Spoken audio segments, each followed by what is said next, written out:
Comment faire pour devenir millionnaire? Alors la première chose qu'il faut savoir, c'est qu'il y a une grosse différence entre avoir 1 million d'euros sur son compte en banque, gagner 1 million d'euros et devenir millionnaire. En gros, si vous voulez devenir millionnaire, gagner 1 million d'euros, c'est pas du tout suffisant. Chose que moi je croyais au départ. Bah oui, c'est vrai que c'est un peu contre-intuitif. Genre moi je me disais vas-y on fait 1 million, c'est bon, genre t'es solvé et tout. Ouais, Alors que pas du tout, surtout quand t'habites en France. ça c'est je pense la plus grosse raison, c'est que nous finalement, j'ai calculé que pour devenir millionnaire, alors après bon comme on était deux, donc il fallait deux millionnaires, on a généré quand même plus de 7 millions d'euros. On a gagné plus de 7 millions d'euros de chiffre d'affaires. Chiffre d'affaires depuis le début? Alors maintenant, on est à plus de 10 millions d'euros. Ah là maintenant on a plus de 10 On millions. est à plus de 10 millions d'euros. Mais le stade où on a été millionnaire, Fallait faire 7. c'était 7. Pourquoi? Parce que déjà, quand tu as une entreprise, tu as des charges, c'est le premier truc. Et le deuxième truc, c'est que tu dois payer beaucoup d'impôts quand tu es en France. Et donc, nous, on a quand même payé chacun, non pas chacun, mais à deux, plus d'1 million d'euros d'impôts, qui a fait qu'on a pris du retard sur le fait de devenir millionnaire. Mais on a quand même été assez rapide. Moi, je me souviens encore, il y a 3 ans, j'étais à moins 399,97 euros sur mon compte en banque. Donc, on a été plutôt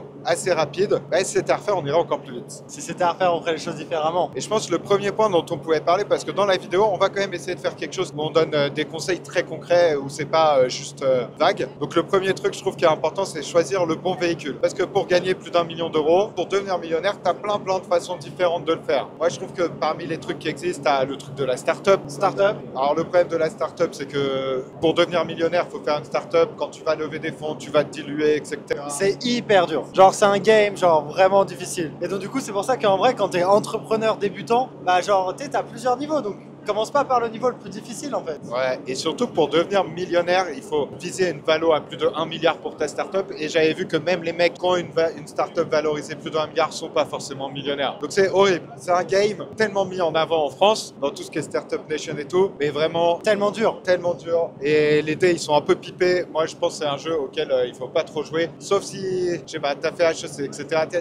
T'as des bails un peu différents où tu vas lever des fonds, tu prends des Si exercices. ça te fait kiffer ouais, de lever des fonds, d'essayer de faire un truc énorme et puis surtout genre le success rate tellement faible. Combien de startups se crashent? Je crois que c'est 9 sur 10 voire même Ouais, plus c'est un tu truc vois. de ouf. Donc vraiment quand t'es débutant, fais pas ça. Startup, pas mon bail. Après, je trouve que parmi les trucs un peu classiques, il y a celui de l'agence, Ouais. qu'on a commencé un peu au Ouais. début et qui est pas trop mal. Mais le truc, c'est que pour devenir millionnaire, il faut quand même faire beaucoup d'argent. Et le problème de l'agence, c'est que ça scale très mal. Très difficile. C'est un enfer, tu dois gérer beaucoup de clients, beaucoup de gens. Enfin, franchement, pas cool. Je pense que le troisième truc, c'est le e-commerce. Le e-commerce. Game qu'on aurait pu faire, tu vois. On parmi avait tous les commencé games, à faire. On avait commencé à faire. Mais pareil, tu vois, il y a plein d'inconvénients. Déjà, tu dois gérer des problèmes physiques, tu vois. Des problèmes d'approvisionnement de stock, c'est compliqué. Les marges, elles sont hyper faibles. C'est pour ça qu'il y a plein de marchands d'e-commerce, tu vois, ils vont faire genre les 20, 30 millions, etc. Mais en termes de résultats nets, ils vont faire genre beaucoup moins qu'une boîte en formation qui fait, je sais pas, 4-5 millions par an. Donc ça, game hyper complexe, cash flow difficile, scale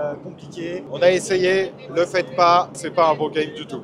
Parmi les autres véhicules, donc le e-commerce, pas un bon bail à faire. Ensuite, moi, ce que j'avais capté, ce qu'on a capté, c'est qu'il y a celui de l'infopreneur. Alors ça, c'est un bon véhicule et c'est un véhicule qu'on a utilisé, mais il y a des subtilités dans ce véhicule. La première chose, c'est que il y a tous ces trucs de low ticket, où tu vas faire des acquisitions avec du SEO, avec des choses comme ça. On a essayé, on l'a fait, on est devenu très bon là-dedans. Mais le truc, c'est que tu fais pas beaucoup d'argent, les marges sont grosses, mais je sais pas, c'est pas en vendant des produits à 30 euros, à 50 euros, à 60 euros, à 300 euros même que tu vas devenir millionnaire. Impossible, hyper complexe. Bon, en fait, ce qu'il y a, c'est qu'il faut faire beaucoup de volume. Et donc, du coup, ça marche, ça peut marcher au départ, mais jusqu'à un certain point. Et souvent, tu vas plafonner, tu vois, les mecs en low ticket qui ont que du low ticket, que je connais, ils sont allés à 100K. Et après, genre, comme tu dépenses beaucoup en ads, ça fait de la merde parce que tu es obligé de tout le temps renouveler tes ads. Enfin, genre, c'est hyper compliqué. Donc ça, c'est pas un bon game et on l'a essayé. Après, tu sais, il y a tout ce qui est webinar, trucs en automatique. C'est déjà mieux, mais le problème, c'est que quand tu fais ça, pareil, tu vas avoir des problèmes de scaling et donc tu vas avoir des marges qui sont super faibles. Hyper faible. Versus, en fait, faire exactement ce qu'on a fait et qui est le modèle qu'on apprend à toutes les personnes qu'on connaît. Ads, des pubs, une VSL et ensuite, tu te la vends par téléphone, donc du closing. Ads, VSL, closing, c'est le meilleur système parmi tous ceux qu'on a utilisés parce que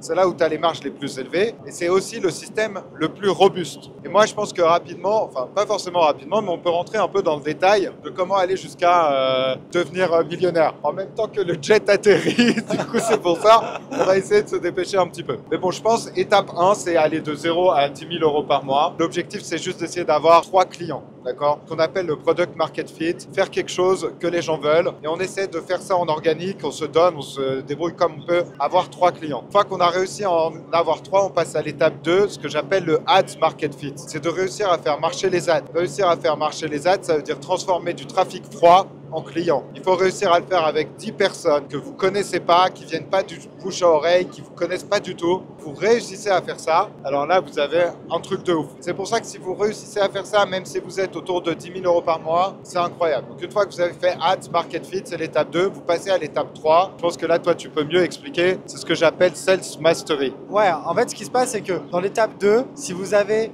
des bons coups par lead, des bons coups par Calendly, nous, on le sait directement si ça va être un tunnel super winner ou pas. C'est pour ça que les personnes qu'on accompagne dans notre mastermind, dès les premières semaines, on peut lui dire, bah là, tu vois, tu as vraiment un tunnel qui peut scale jusqu'à 100K par mois. Et donc, du coup, pour faire cette passation, en fait, entre les 10K et les 100K, bah là, il va falloir juste masteriser les sales.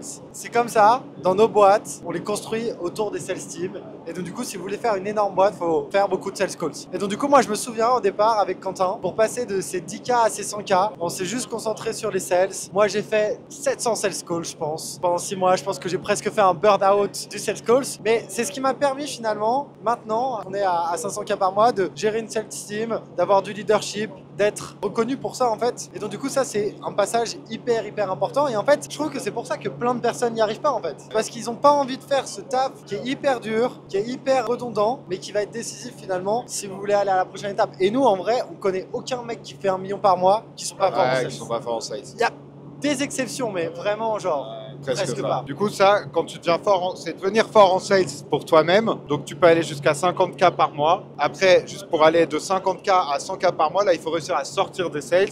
Donc là, en recrutant 2 closers. Et c'est ce qu'on appelle un peu la partie plus sales management. Je pense que juste comme ça, tu peux aller à 100K par mois. Je pense que ce serait l'étape 4. C'est ce que j'appelle ads reinvention. Plus tu vas pousser sur les ads, plus tu vas avoir de l'ads fatigue. Et tu vas voir combien de closers tu peux avoir. Peut-être 2, 3, 4, je sais pas. Nous, on était allé jusqu'à 3 closers comme ça. 3-4 closers comme ça, en mode genre on changeait même pas les as, le tunnel c'était le même et ça scale bien. Et là c'est la meilleure partie, parce qu'en fait t'es à 250K, t'as tes ads qui marchent trop bien, t'as tes closers qui marchent trop bien, et t'as pas besoin de faire plus en fait. Ouais.